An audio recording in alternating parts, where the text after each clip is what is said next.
திருச்செந்தூர் சுப்பிரமணிய சுவாமி கோயில் குடமுழக்கு விழாவை முன்னிட்டு சிறப்பு ரயில்கள் இயக்க பக்தர்கள் கோரிக்கை விடுத்துள்ளனர். முருகனின் அறுபடை வீடுகளில் 2ஆம் படை வீடான திருச்செந்தூர் சுப்பிரமணிய சுவாமி கோயிலில் ஜூலை 1ஆம் தேதி தொடங்கி 7ஆம் தேதி வரை குடமுழக்கு விழா நடைபெற இருக்கிறது.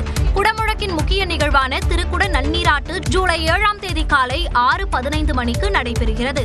12 ஆண்டுகளுக்கு ஒருமுறை நடைபெறும் குடமுழக்கு விழாவை காண தமிழ்நாடு மட்டுமின்றி வெளி மாநிலங்களில் இருந்தும் முருக பக்தர்களின் வருகை இருக்கும் என எதிர்பார்க்கப்படுகிறது. குடமுழக்கு விழாவை முன்னிட்டு திருச்செந்தூருக்கு மாநிலத்தின் பல்வேறு பகுதிகளில் இருந்து சிறப்பு ரயில் சேவை இயக்க பொதுமக்கள் கோரிக்கை விடுத்துள்ளனர். அவர்கள் மக்கள் அதிகப்படியான எண்ணிக்கையில் அங்கே கூட இருப்பதனால் அதற்குரிய போக்குவரத்து வசதிகள், அதாவது சிறப்பு ரயில் கண்டிப்பான முறையில் மத்திய அரசு அதை ஏற்பாடு செய்து சிறப்பு ரயில்களை விட எண்ணிக்கையை கூட்டி தரணும். அது மட்டும் இல்லைங்க, சிறப்பு பேருந்துகள் இயக்கப்படணும். ஏற்கனவே இயக்கப்படும் ரயில்களுடன் கூடுதல் ரயில்களை இயக்க மக்கள் வலியுறுத்தியுள்ளனர். ஈரானின் அணு உலைகளை குறிவைத்து நடத்திய தாக்குதலுக்கு ஆபரேஷன் மிட்நைட் ஹேமர் என பெயர் வைத்திருந்ததாக அமெரிக்க கூட்டுப்படை தலைவர் தெரிவித்துள்ளார். ஈரானின் 3 அணுசக்தி நிலையங்களை தாக்க அமெரிக்காவில் இருந்து 7B-2 விமானங்கள் சென்றதாகவும் அதன் 18 மணி நேர பயணத்தின் இடையிடையே நடுவானிலேயே எரிபொருள் நிரப்பப்பட்டதாகவும் குறிப்பிட்டுள்ளார்.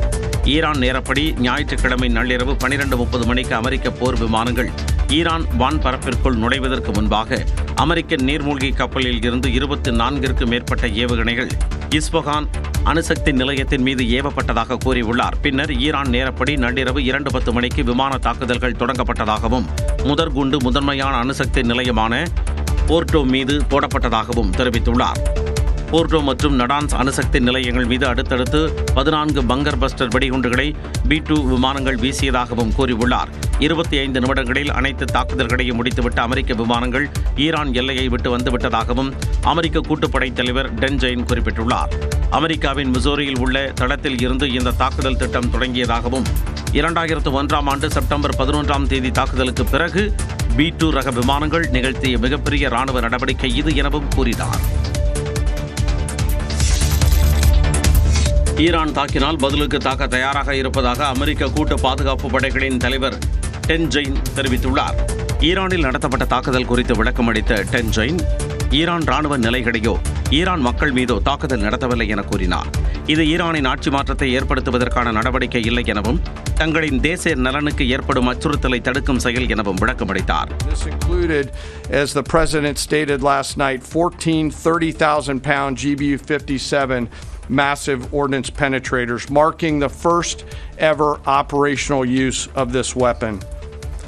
I know that battle damage is of great interest. Final battle damage will take some time, but initial battle damage assessments indicate that all 3 sites sustained extremely severe damage and destruction. அமெரிக்க படைகள் எப்பொழுதும் தயாராக இருப்பதாகவும் Iran தாக்கினால் பதிலுக்கு தாக்குவோம் எனவும் ten Jain எச்சரித்துள்ளார்.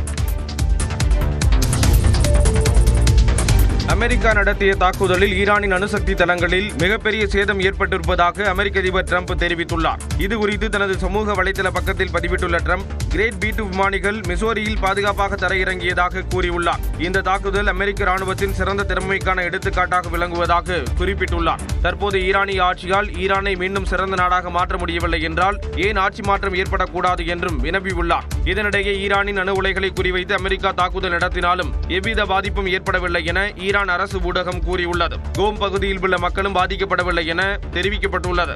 America தாக்குதல் நடத்தக்கூடும் என்பதை முன்கூட்டியே ஊகித்து போர்டோ அணு மையத்தில் உள்ள பொருட்களை ஈரான் வெளியேற்றிவிட்டதாக கூறப்படுகிறது. இது தொடர்பான செயற்கைக்கோள் படமும் வெளியாகியுள்ளது. இந்த நிலையில் ஈரான் அணு உலை பகுதிகளில் ரேடியோ கதிர்வீச்சு அதிகரிக்கவில்லை என சர்வதேச அணுசக்தி ஆணையம் தெரிவித்துள்ளது. இந்நிலையில் ஈரான் உடனான போரில் இஸ்ரேல் தனது இலக்கை நெருங்கிக் கொண்டிருப்பதாக அந்நாட்டு பிரதமர் பெஞ்சமின் நெத்தன்யாகு கூறியுள்ளார். அமெரிக்க அதிபர் எந்தவித நிபந்தனைகளையும் விதிக்கவில்லை என்றும் டிரம்ப் அவரது நாட்டிற்கான முடிவுகளை எடுப்பதாக தெரிவித்துள்ளார். தங்களுக்கு எதிரான இஸ்ரேலுக்கு ஆதரவாக அமெரிக்கா சண்டையில் குதித்துள்ள நிலையில் ஹோர்முஸ் நீர் இணையை மூட ஈரான் நாடாளுமன்றம் ஒப்புதல் அளித்துள்ளது. கச்சா எண்ணெய் கப்பல்கள் அதிகம் கடக்கும் ஹோர்முஸ் நீர் இணை ஈரான் மற்றும் ஓமன் ஐக்கிய அமீரகம் இடையே அமைந்துள்ள குறுகிய நீர்வழி பாதையாகும். இது பெர்ஷியன் வளைகுடாவை ஓமன் வளைகுடா மற்றும் அரேபிய கடலுடன் இணைக்கிறது. இந்த நீர் வழித்தடம் மூலம் ஒரு நாளைக்கு சுமார் 20 மில்லியன் பீப்பாய்கள் எண்ணெய், அதாவது ஒட்டுமொத்த சர்வதேச எண்ணெய் வர்த்தகத்தில் 25% இந்த வழியாகத்தான் நடக்கிறது. இந்த நிலையில் அமெரிக்கா அமெரிக்கா நடத்திய தாக்குதலுக்கு பழிவாங்கும் நடவடிக்கையாக ஹோர்முஸ் நீரிணையை மூட ஈரான் முடிவெடுத்துள்ளது. இதனால் கச்சா எண்ணெய் கப்பல்கள் போக்குவரத்து பாதித்து பெட்ரோல் டீசல் விலை உயரும் அபாயம் ஏற்பட்டுள்ளது. இந்த நிலையில் ஈரான் மீது தாக்குதல் நடத்தியதன் மூலம் அமெரிக்கா மிகப்பெரிய தவறு செய்திருப்பதாக பேராசிரியர் கிளாட்சன் சேவியர் தெரிவித்துள்ளார். ஏற்கனவே தாக்குதலுக்கு உள்ளாகியிருக்க ஒரு நாட்டை மீண்டும் தாக்குதலுக்கு உட்படுத்துறது அப்படிங்கிறது அமைதியை கொண்டு வருவதற்கான வழிமுறை கிடையாது.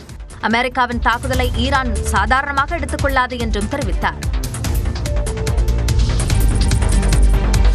அமெரிக்கா நடத்திய தாக்குதல் தொடர்பாக ஈரான் அதிபர் மசூத் பெசஸ்கியானுடன் தொலைபேசி வாயிலாக பிரதமர் நரேந்திர மோடி பேசினார். 45 நிமிட உரையாடலில் ஈரான் மீதான தற்போதைய தாக்குதல் குறித்து கவலை தெரிவித்ததாகவும் தற்போதைய நிலை குறித்து ஈரான் அதிபருடன் விவாதித்ததாகவும் எக்ஸ் பக்கத்தில் பிரதமர் பதிவிட்டுள்ளார். பேச்சுவார்த்தை மூலமாகவும் தூதரக அளவிலும் அமைதி நிலைநாட்டப்பட வேண்டும் என வலியுறுத்தியதாகவும் பிரதமர் நரேந்திர மோடி கூறியுள்ளார்.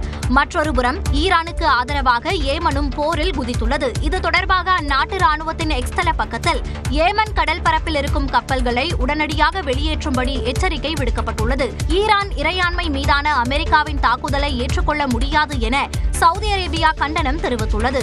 ரஷ்யா, சீனா, ஓமன், ஈராக் உள்ளிட்ட நாடுகளும் ஈரான் மீதான அமெரிக்காவின் தாக்குதலுக்கு கண்டனம் தெரிவித்துள்ளன. போப் 14ஆம் லியோ மத்திய கிழக்கில் ஏற்பட்டுள்ள போர் பதற்றத்தை முடிவுக்கு கொண்டுவர வேண்டும் என்றும் போர் தீர்வாக அமையாது என்றும் காயங்களை அதிகப்படுத்தும் என்றும் தெரிவித்துள்ளார். ஈரான் மீதான அமெரிக்காவின் தாக்குதல் உலகுக்கு பேரழிவை ஏற்படுத்தும் என்று ஐநா சபை பொதுச் செயலாளர் ஆண்டோனியோ குட்டரெஸ் தெரிவித்துள்ளார்.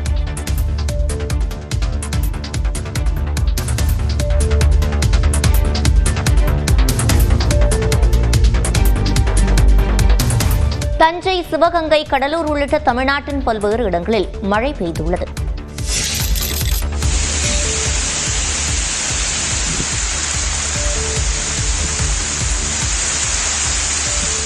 தஞ்சாவூர் மாவட்டத்தில் பல்வேறு பகுதிகளில் சூறைக்காற்றுடன் கனமழை வெளுத்து வாங்கியது. பட்டுக்கோட்டை, பேராவூரணி, திருச்சிற்றம்பலம் உள்ளிட்ட பகுதிகளில் பெய்த மழையால் குளுமையான சூழல் நிலவியது. திருவாரூர் மாவட்டத்தின் முத்துப்பேட்டை, ஆலங்காடு, தில்லைவிளாகம் உள்ளிட்ட பகுதிகளில் கனமழை பெய்தது.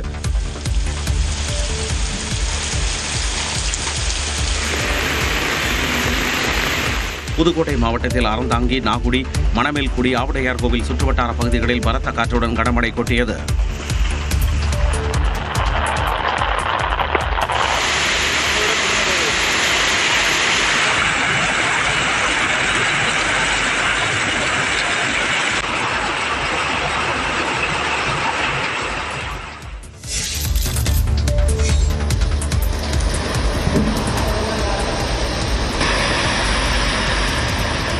சென்னையில் கோயம்பேடு, நுங்கம்பாக்கம், வடபழனி, கிண்டி, மயிலாப்பூர் உள்ளிட்ட பகுதிகளில் திடீரென சூழல் மாறி மிதமான மழை பெய்ததால் வெப்பம் தணிந்தது.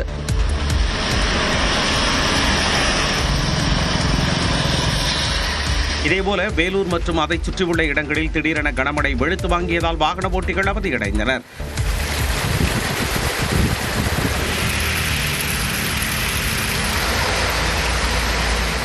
ராணிப்பேட்டை, நெமிலி, வாலாஜா, ஆற்காடு, சோளிங்கர் உள்ளிட்ட பகுதிகளிலும் மழை கொட்டி தீர்த்தது.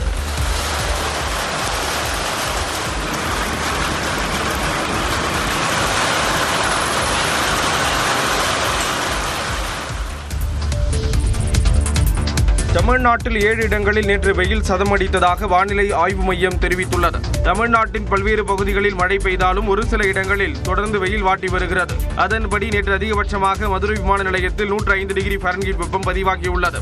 அதற்கடுத்தபடியாக ஈரோட்டில் 103 டிகிரி ஃபாரன்ஹீட் வெப்பமும், மதுரை நகரில் 102 டிகிரி ஃபாரன்ஹீட் வெப்பநிலையும் பதிவானதாக வானிலை மையம் தெரிவித்துள்ளது. அதேபோல கரூர், பரமத்தி, நாகை, பாளையங்கோட்டை, திருச்சி ஆகிய இடங்களில் 100 டிகிரி ஃபாரன்ஹீட் வெயில் வாட்டியதாக தெரிவிக்கப்பட்டுள்ளது. இந்நிலையில் தமிழ்நாட்டின் ஒரு சில பகுதிகளில் இன்று அதிகபட்ச வெப்பநிலை இயல்பை விட 3 டிகிரி செல்சியஸ் வரை அதிகமாக இருக்கும் என வானிலை மையம் குறிப்பிட்டுள்ளது. மேற்கு திசை காற்றின் வேக மாறுபாடு காரணமாக தமிழ்நாட்டில் வரும் 28ஆம் தேதி வரை மிதமான மழை நீடிக்க வாய்ப்பு உள்ளதாகவும், சென்னை மற்றும் புறநகரில் இன்று இடி மின்னலுடன் மிதமான மழை பெய்யக்கூடும் என்றும் வானிலை மையம் தெரிவித்துள்ளது.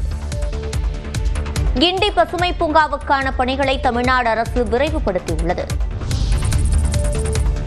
சென்னை கிண்டி ரேஸ் கிளப்பிடமிருந்து மீட்கப்பட்ட 118 ஏக்கரில் பசுமை பூங்கா அமைப்பதற்கான விரிவான திட்ட அறிக்கை தயார் செய்வதற்கான டெண்டரை தமிழ்நாடு அரசு கோரியுள்ளது. கிண்டியில் 160.86 ஏக்கர் பரப்பளவில் அமைந்துள்ள குதிரை பந்தய மைதானத்தின் குத்தகை ஒப்பந்தத்தை தமிழ்நாடு அரசு கடந்த ஆண்டு ரத்து செய்து உத்தரவிட்டது.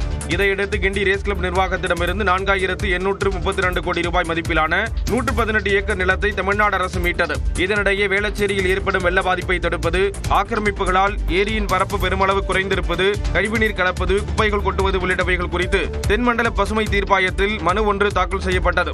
இதனை விசாரித்த தீர்ப்பாயம் வெள்ள பாதிப்பிலிருந்து வேளச்சேரியை பாதுகாக்க கிண்டி ரேஸ் கிளப் மைதானத்தில் பசுமை பூங்கா அமைக்கலாம் என தமிழ்நாடு அரசுக்கு பரிந்துரைத்தது.